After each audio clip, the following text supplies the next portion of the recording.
Happy Wednesday, everyone. John Lorden here with the BrainScratch Searchlight update. We're looking into two cases that we've covered previously. We have significant updates. One of them is an unfortunate update, and that is the first one we're going to talk about here today. That is the case of Robert, also known as Robbie Hurt. Let's jump over to WFXRTV.com for the update. Authorities say Hurt, a father of three, left his Pittsylvania County home on December 9th, 2018, and was last seen at a friend's house in Pelham, North Carolina. Investigators add that his truck was found 3 days later in a ditch along Goodyear Boulevard in Danville. So I'm not sure if you guys remember this episode completely, but essentially Robbie had a disagreement at home, decided he was going to leave, went to this friend's house. There was also a really nasty snowstorm that's going on at this time, like a foot of snow basically being dumped in a day. He goes missing. In the original coverage, there's some question about when he goes missing. The friend, according to what contacts had told me, seemed to be telling a few different variations on the story. But his truck is eventually found. Of course, no Robbie. And then his wallet winds up being found back at the friend's house. So that's kind of a very brief overview. Of course, I'll have a link to the original episode in the description box down below. On December 8th, 2020, a crew clearing trees along a power line right-of-way in Danville discovered human skeletal remains, police say. The Danville Police Department says officers immediately secured the area before investigators and crime scene technicians conducted a thorough grid search through the heavily wooded area near the Danville Expressway and South Main Street the following day. Now, I've looked into this. I've watched some news coverage on this. They're not giving an exact description of the location where the remains were found. I'd love to be able to pull up a map and to show you guys, okay, according to the original reports, his truck was found here. The remains were found there. So it could help our understanding a little bit. One of the things that I'm curious about in this is the possibility. I had talked about this because we had this kind of cross-state possibility that was going on. Law enforcement was even handling this very differently than I've seen most cases. They had a dual effort going on where they were looking at it as a missing persons investigation, but they also had another department that was looking at it as a potential homicide situation.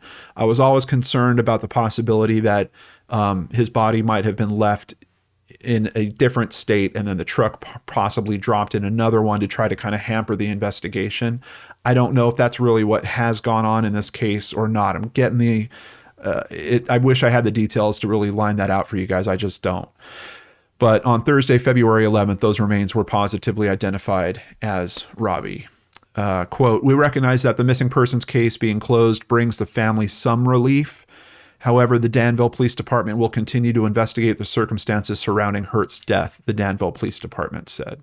And once again, I'm just so thankful that right from the get-go, the details that they were hearing around this case caused them to process this case a little bit differently than just a straight-up missing persons would. So I'm thinking that this, typically you'll have a missing persons investigation and not until the remains are found, all of a sudden it'll kick into a different mode. This is a very different case from what I understand. So this investigation has been ongoing already on that regard, and I'm sure is now getting kind of reignited with the discovery of Robbie. Captain Richard Shivis with the Danville Police Department told WFXR News nearly all of Hurt's skeletal remains were recovered, and there were no immediate signs of obvious injuries to them, but police are still waiting on the final report from the medical examiner's office. Of course, other questions I have around that, just was the clothing recovered with him? Does this make sense? I mean, we had this kind of strange story about his wallet being found back at that friend's house, and this new version of the story where Robbie had showed up. He was wet from the snow, changed his pants, and his wallet was in his old pants. So I'm really curious to see if the details that they're finding out there with Robbie kind of line up with one or multiple versions of the stories that we covered in the first episode. Quote from the Danville Police Department here. We would like to recognize several agencies that participated in the initial search for Hurt in 2018 and the recovery of the remains. The agencies that supported this effort included Virginia State Police, Angel Search and Rescue, Danville Life Saving Crew, Caswell County Sheriff's Office Search and Rescue Tracking Institute, and Dogs East. You can see massive effort, so many different organizations collaborating, a lot of people caring and trying to find Robbie. Of course, I don't know at this point if this is really leaning into the criminal investigation hard or not.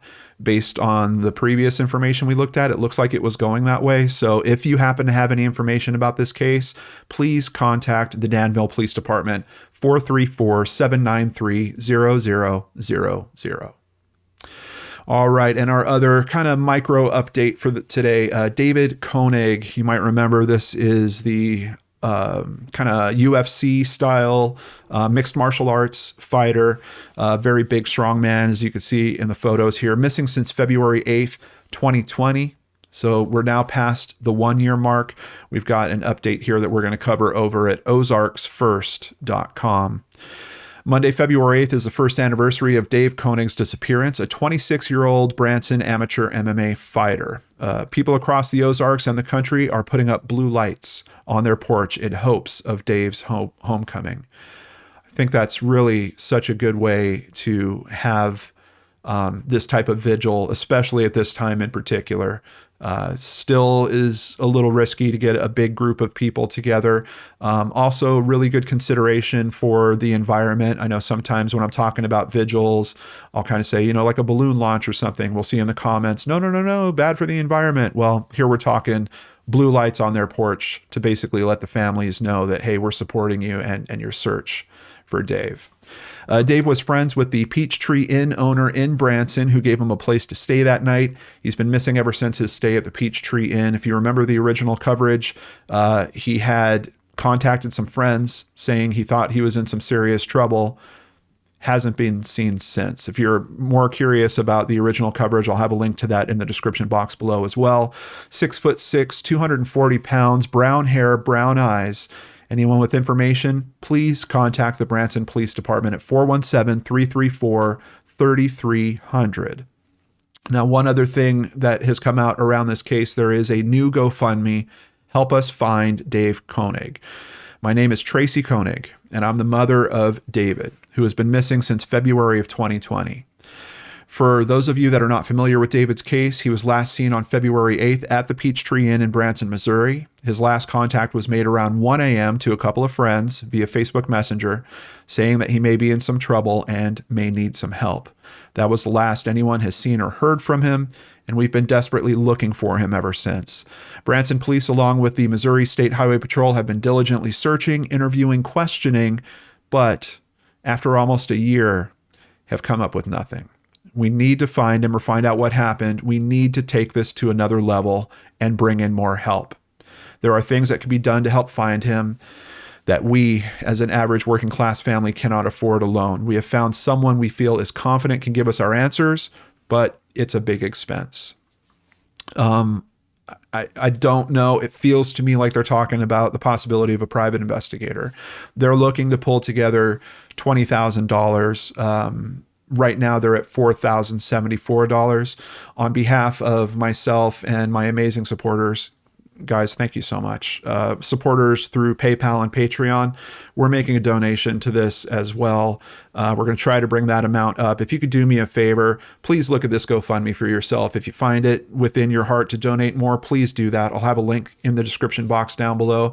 Maybe it's something that you can share with your friends and family. Let's try to rally some support and see if we can help them with this as well. I would truly, truly appreciate that.